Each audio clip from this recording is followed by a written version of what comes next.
Hi, welcome to the Gear Garage. My name is Zach, and this is my little show about whitewater things.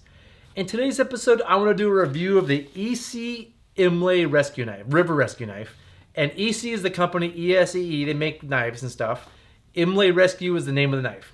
And a lot of you out there have seen my other knife reviews and said, Zach, you should review this one. This knife is awesome. I want to know what you think. So I went out and bought it, and I've been playing with it. I want to share my thoughts based on how I feel about rescue knives, like things rescue knives should have. So this is my opinion based on like my qualifications for knives. I could be wrong. This could be the best knife ever. It's good. You're going to see I don't love it, but it's good. But I could be wrong. If I'm wrong, put comments down in the comment section below. That discussion goes beyond just my fallible ideas to the community who has maybe better ideas than I do about knives. So I'm going to go through what I call my primary things and secondary things for knives. And on the primary list, the first thing is how does it attach to the PFD? And the attachment itself for the sheath, it's good, it's fine. It does move around more than I would want it to. I would think they would have designed this better to lock into the PFD better because it can move around quite a bit, which when you're paddling, you can hit it, but whatever, it's fine. But what I really like and what's innovative is that they built in a little rubberized thing to keep the knife positively attached to the sheath. And so you have to get the knife out, you have to pull this thing and then pull the knife, right? And it's pretty cool. A lot of PFDs, a lot of people like, especially with the Gerber knife, the one that everybody has, I forget the name of it. I actually, on mine had a band I built for this specifically to keep that one in.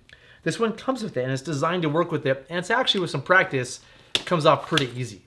So it's not that big of a deal. It is one extra step to get the knife out, but it's not that big of a deal.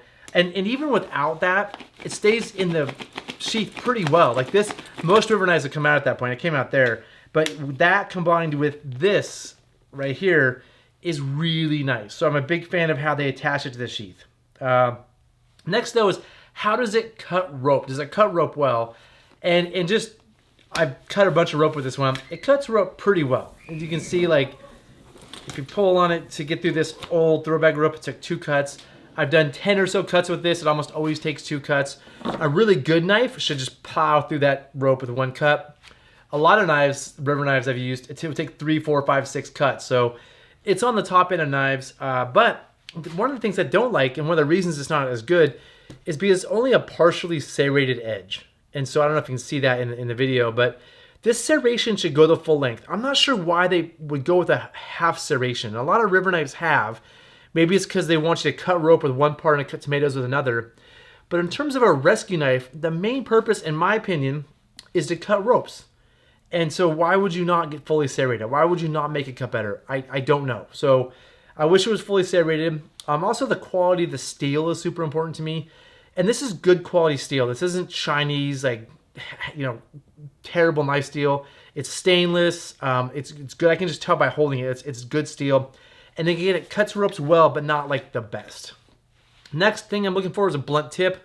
That way when I'm cutting stuff, and especially in a high tension rescue situation, I don't actually stab myself or I don't accidentally drop it on my foot or pop a boat. So I like the blunt tip. I also like one side to be very dull, and like not dull, beyond dull, like not even a knife. And that's, for one reason, is in a rescue situation, all I want to do is cut rope. I don't want, and I don't want to do other things. I'm not going to cut it. And I also want to put my thumb against this sometimes for added pressure. And so, if you're in a hurry, you should be able to, this is taking more cuts. Jeez, come on. If you're in a hurry, you might not think that this is dull and put your thumb there and cut your thumb. So having this not be sharp is great. They did that. And then finally, my primary considerations is the handle, and I don't love the handle.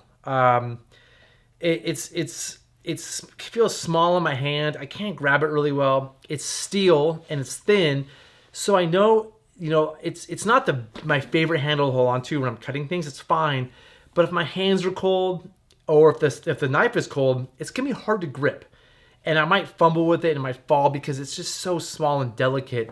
Not that the steel's, it's great steel, but the knife just feels like not much to hold on to. I'd rather have a rubberized or plastic grip that I can get a good handle on, and when my hands are cold or it's just cold out, I'm not worried about that. I hold on to it well. So I'd prefer not to have this handle. It's fine, but it's not great.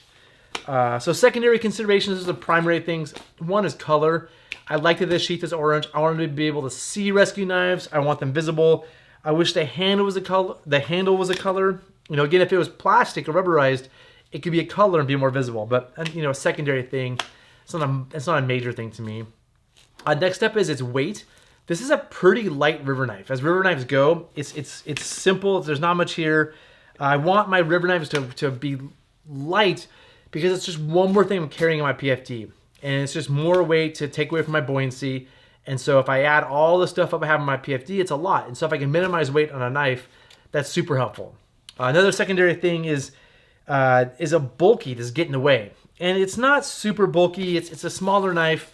And so, you know, when if I'm pulling myself up into a raft, it'll kind of hit it, but it's not too bad.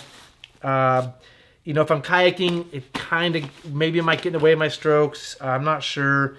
It's not super bulky, but it could be thinner because of the way they attached the sheath to this buckle. It just makes that section stick out more. They could have been way more efficient and made this one plastic piece so it was even closer to the body. And you can see this is the Kokatat, the new Kokatat PFD. This little knife thing doesn't even fit over the top of it. That kind of says how bulky this part is. Again, this part's not very bulky, so I don't mind it. It's not the bulkiest river knife, but it's also not the least bulky either. It's kind of in between. And then just finally, other stuff that knives can do. This one has a built-in little thing that can, I guess, turn on oxygen regulator. If you're a firefighter, search and rescue, that's important. As a river guide or rafter or kayaker, it doesn't hurt the knife, but it's, you know, it's not something we normally would use rafting. But yeah, kind of cool, something to talk about. So anyway, those are my thoughts. Again, I like this knife. It's one of the better knives I've tried. I've tried a lot of knives. It's not the best. And the things, again, I don't like about it, it needs to have a fully serrated edge. That's a no-brainer. And some sort of bigger rubberized handle. I'm sure it's harder to do, but man, that would be really great. To me, that would make this knife way better. So I'd recommend it. It's a good knife. I just don't love it. But again, I don't love any river knives. Nobody's really ever done the perfect river knife, especially external knives. There's some really good internal knives. I have one in here right now. I'll talk about it later. I've talked about it in other episodes. But in terms of an external knife, it's really good. It's just not like perfect. So those are my thoughts. Again, I'm wrong all the time. If you have things to add, questions, comments, insults, put those in the comment section below.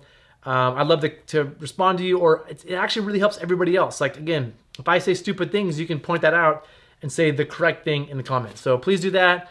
Like, subscribe, all those things. And that's it. See you in the next episode. Thanks.